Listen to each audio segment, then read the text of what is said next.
18 വയസ്സുള്ളവൻ, 10ാം ക്ലാസ്സിൽ പഠിക്കുന്നവൻ, അവൻ കഞ്ചാവ് പഠിക്കുന്നു, അവൻ മയക്കുമരുന്ന് ഉപയോഗിക്കുന്നു, വാപ്പാടെ നേരെ നിന്ന് തല്ലാൻ കൈവക്കുന്നു, ഉമ്മാനെ ചീത്ത വിളിക്കുന്നു, കണ്ടവന്റെ കൂടെ ഇറങ്ങിപ്പോകാൻ ബാഗും കെട്ടി റെഡിയാകുന്നു. എത്ര ഉപദേശിച്ചു, നേരെയാകുന്നില്ല. ഉമ്മ ചോദിക്കുകയാ, എന്റെ മോൾ ഇങ്ങനൊന്നും ആയിരുന്നില്ലല്ലോ, എന്റെ മകൻ ഇങ്ങനൊന്നും ആയിരുന്നില്ലല്ലോ. അതിന്റെ കാരണം എന്തോ?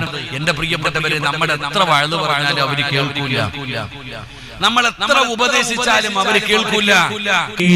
നിന്റെ മക്കളുടെ ചെവി അല്ലാഹു അടച്ചു വെച്ചിരിക്കുകയാ, നിന്റെ ചെവി അല്ലാഹു അടച്ചു വെച്ചിരിക്കുകയാണ്.